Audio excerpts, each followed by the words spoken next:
Listen carefully because there's a specific moment when aging stops being something that happens slowly and becomes something permanent. And most people never see it coming until they've already crossed that line. I'm 82 years old, and I've noticed something disturbing. Some people reach their late 70s and somehow remain undiminished. They still move through the world like they belong in it. They make decisions confidently, laugh without hesitation, and participate fully in their own lives. But others, often around the same age, start fading in ways nobody talks about openly. Not sick, not injured, just quietly becoming smaller. Their opinions soften into silence. Their routines shrink. Their presence becomes almost apologetic. And here's what frightens me most. That fading rarely begins with a diagnosis. It begins when certain daily behaviors stop, and nobody notices the absence until independence has already slipped away. My name is Daniel.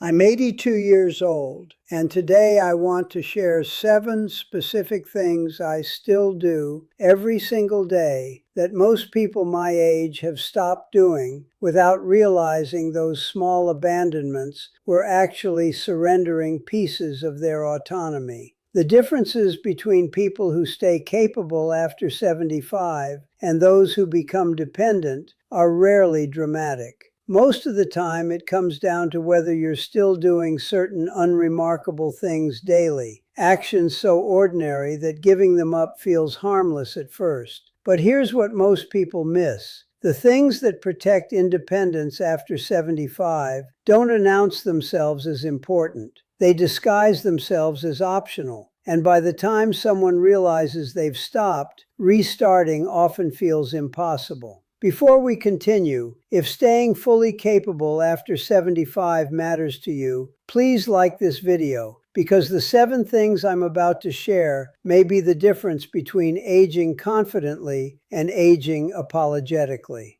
Let's begin with the first thing. People who remain independent after 80 still make their own breakfast every single morning. Not sometimes, every day. They crack eggs, boil water, slice fruit, prepare something intentional with their own hands before the day begins. 3 years ago, I met a man named Frank at a medical appointment. He was 79, looked healthy, seemed fine. He mentioned casually that his daughter had started bringing him prepared meals every morning because it's just easier for everyone. 6 months later, I saw Frank again. He'd aged in a way that didn't match the time past. His shoulders were more rounded, his voice quieter. He admitted something that stayed with me. Daniel, I don't really cook anymore. I don't really do much anymore. I didn't realize how fast you become unnecessary when you stop doing necessary things.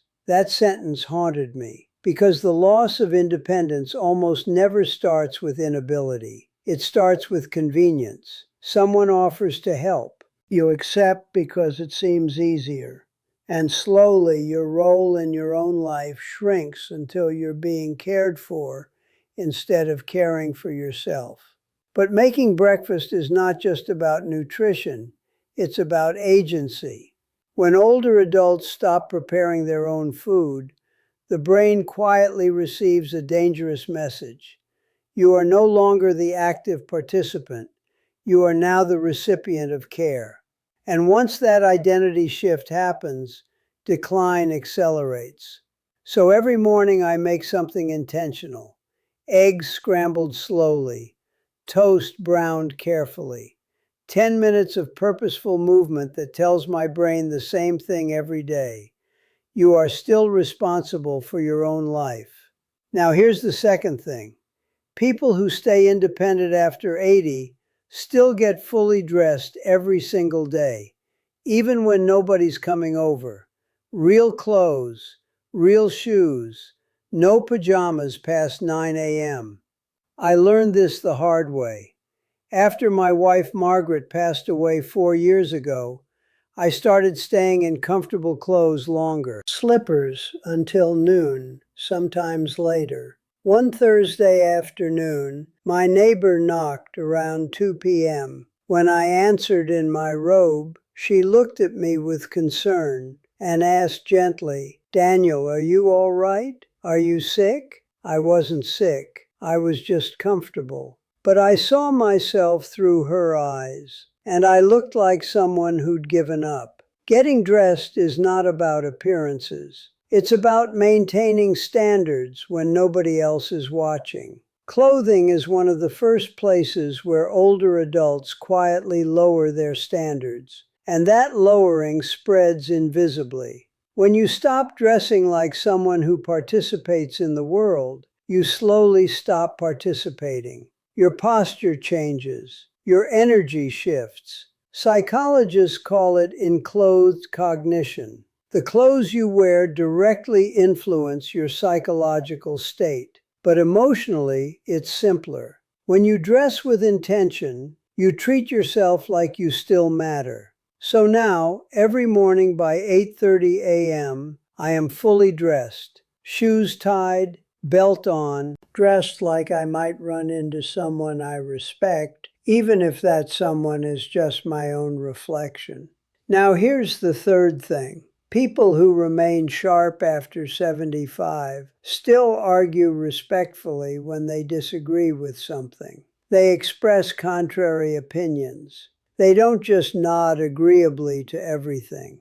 A friend named Robert taught me this lesson painfully. Robert was sharp, opinionated, fully capable at 78. But over 18 months, he stopped offering strong opinions. He'd just shrug and say, "Whatever you think is fine." His son called me, concerned, saying Robert had agreed to a significant financial decision he didn't understand because Dad doesn't question things anymore. Robert hadn't lost his mental capacity. He'd lost his voice. And once older adults stop expressing disagreement, they become passengers in their own lives. Decisions get made for them, not because they can't understand, but because they've stopped participating in discussions. This is one of the most invisible forms of decline. Engaging in respectful disagreement activates critical thinking and executive function. But emotionally, disagreement is proof that you still believe your perspective matters. So every day, I voice at least one genuine opinion.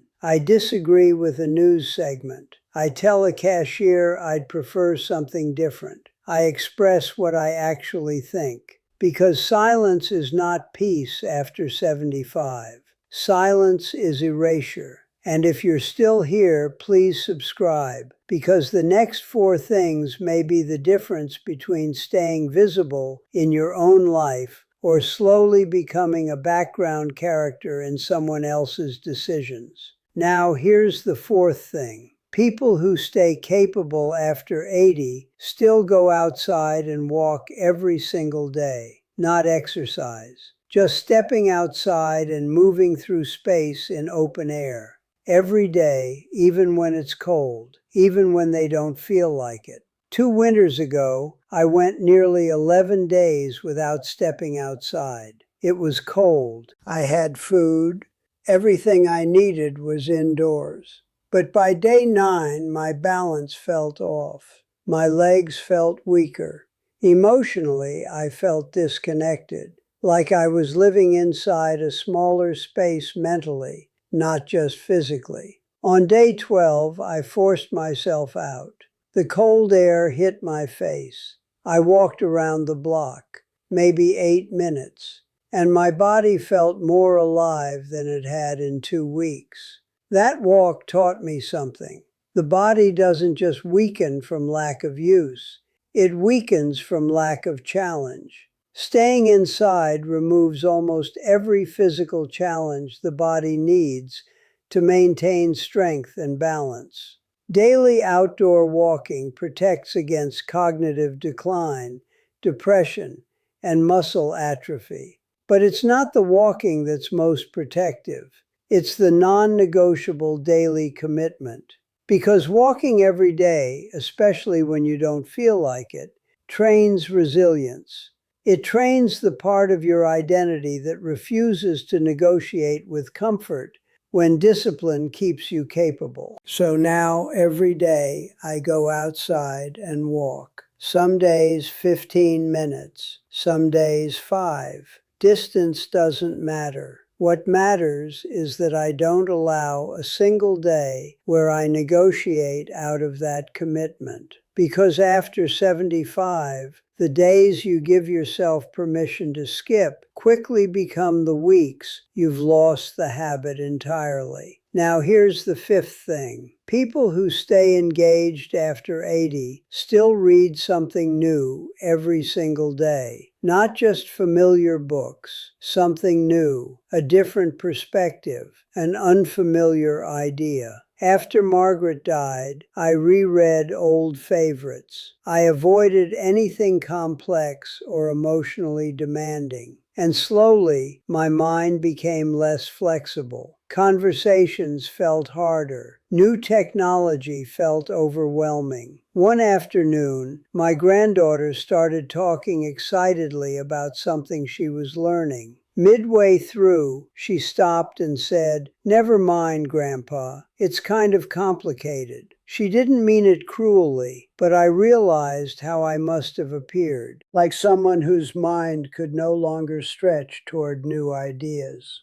That evening, I picked up 3 books on topics I knew nothing about. I didn't understand everything, but the effort changed something. My brain felt more awake. Learning new information creates neuroplasticity. But emotionally, reading something new daily proves your mind is still growing, not just remembering. So now, every day, I read at least 10 minutes of something unfamiliar, something that makes my brain work instead of just cruise. Because the mind doesn't age from use, it ages from repetition without challenge.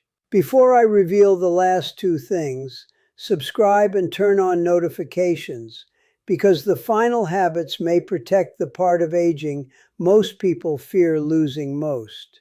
Here's the 6th thing. People who remain emotionally healthy after 80 still do something kind for another person every single day. Not big acts, just small, intentional kindness directed outward. Holding a door, complimenting someone, calling a friend. 3 years ago, I became completely self-focused. My health, my routines, my needs. And slowly, I started feeling invisible. I had become someone who received help instead of someone who offered it. One morning in a grocery store, I noticed a young mother struggling with 2 children while reaching for something high. I almost walked past, but I stopped and asked, "Can I grab that for you?" She smiled with genuine relief. "Thank you so much, that's really kind." 20 seconds. But I felt different the rest of that day. More present, more useful. Kindness keeps you connected to your role in other people's lives. And once older adults lose that role, they often lose their sense of mattering. So now, every day, I look for one small way to be genuinely helpful. Sometimes it's tiny, sometimes nobody notices, but I notice. And finally, here's the 7th thing. People who remain engaged after 80 still plan something specific to look forward to every single week. Not someday, specific plans. A lunch Thursday, a phone call Sunday, a library trip Tuesday. Small, concrete future moments that give the week structure. After Margaret passed, I stopped planning anything. Days blurred together. I had no reason to look at a calendar, and I stopped living in the future entirely. I only lived in the past and present. And when you stop living in the future, time stops pulling you forward. A friend started calling every Saturday saying, "Daniel, what are you doing Tuesday? Let's get coffee at 10. Having that plan changed my entire week. Tuesday had shape. Monday had purpose. I started looking forward instead of just enduring. Anticipation activates dopamine systems in the brain. But more importantly, Planning for the future is an act of faith in your own continued existence. When older adults stop making plans, they've unconsciously accepted that their future no longer holds anything worth organizing around. So now every week I schedule at least 2 specific things I'm looking forward to. Coffee with a neighbor, a farmer's market trip, a call with my son. Specific, scheduled, intentional. Because anticipation is not just pleasant. After 80, anticipation is survival. So remember this, none of these 7 things are impressive.